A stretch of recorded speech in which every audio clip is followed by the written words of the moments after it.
All right. Well, something else that I wanted to talk about here that's happened lately. A few things.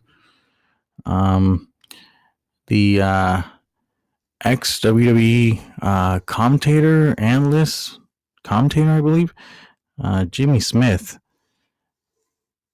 had some pretty critical things to say about Ronda Rousey, and it wasn't necessarily him saying, I believe this or I think that. It was him recounting some of the things that people within the UFC that he had worked with had said about Rousey, and wasn't very positive things either. I'll tell you, some very harsh criticism about her. But honestly, in my opinion, this is something that I had fully suspected the whole time. I mean, anytime I ever see her, she's always got this fucking resting bitch face. I just don't know what it is, but she's been called like obnoxious, arrogant, bitchy, self-centered, just I guess a diva, smug. You know, doesn't credit her opponents. When they best her, it's always, oh, I could have gotten in better shape, or my foot was busted, yada yada. It's always some excuse, instead of just coming out and saying that I was bested by somebody who was better than me. Nothing like that. She's always got this like holier than thou attitude sitting on top of her fucking high horse. So honestly, Jamie Smith, kudos out to you. You were just basically saying out loud what somebody like me was thinking about Rousey the whole time. So, and good riddance. I hope she never comes back to the WWE. She can go to frickin' Ring of Honor, AEW, TNA for all I care, but stay away from the good stuff. But a couple of guys who will be staying on with the good stuff. Drew McIntyre and Finn Balor re-signed with the WWE. I really hope they got pretty well compensated, because I know like Drew's been kind of like a stooge guy in the Judgment Day. He had that feud with Seth Rollins, and that got pretty intense. But in the end, he couldn't beat Seth for the title, and I don't know. He's still stooging around with the Judgment Day. So I don't know. If he did resign, I hope they're going to give him some sort of a push here down the road sooner than later. As far as Drew McIntyre goes, I mean, yeah, like it, I don't know if it's Vince being gone, Triple H having more of an influence on Drew, but his promos lately, actually in the last like 6 months, have been straight fire. And this whole feud he has going with CM Punk is freaking awesome. And shout out to Triple H and everybody on the creative staff. Like, they're doing a really awesome job of letting it build. Even though CM Punk is hurt, he's going to be pretty close to coming back. And this could be Drew and CM Punk could be a big time match for SummerSlam. So that'd be pretty freaking awesome. And then from there, you bring Seth back into the picture. Hopefully he's all healed up and ready to go back then. Maybe Brock can come back into the fold somehow. And this Brock Lesnar, who knows? Who knows? He might still be able to come back. I mean, depending on what happens with Vince and Janelle Grant. Damn. Yeah, but shout out to Drew and Finn. I'm glad they're staying on. They seem like a couple awesome dudes to work with and whatnot. Um, Nice, personable guys, and yeah, good workers. And they're in pretty good angles right now. So awesome. We'll see what happens with them in the future here with their new deals. And I'm just wondering though, like I didn't see anything about the dollar figures or anything for the deals. I didn't see anything disclosed about that. So I'm not sure. I don't know. I'll have to look into that.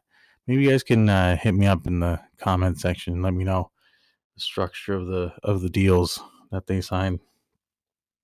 So, with regard to people that might be signing future deals, the WWE draft. Now, there's been some chatter about it in terms of like, does it really need to be used and whatnot? I know that with the presentation and the production and everything, they're trying to get closer to more of a authentic, real world sports type of style and production and everything. So, I mean, I guess a draft does make sense, but if if you're gonna have the draft, then there should be more emphasis too on like mid-season trades, and the draft should be like you get 5 picks, or I don't know, 5 to 10 picks. Raw and SmackDown each get 5 to 10 picks exclusively from like NXT, and then you can work out angles of like, oh well,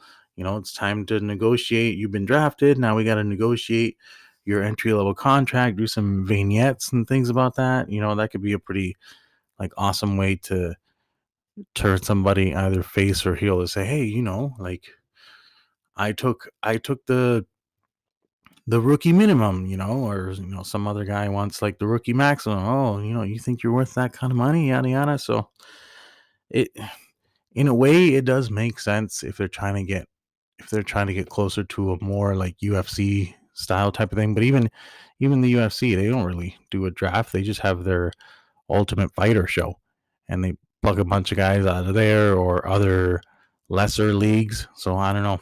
The best way to do it probably would be to make NXT and buy AEW and make them the two lesser, and Ring of Honor, I guess, to a much lesser extent. So you have three other leagues per se, for the sake of argument here, that you can draft from. So okay, so now when we have the draft, we have Raw and SmackDown bidding from a pool of people from, or whatever. If it's not AEW because Tony Khan's a fucking retard, then TNA, because I know that like Hunter has been talking to people with TNA, and that's how they got Jordan and Grace or whatever in the Royal Rumble or whatever.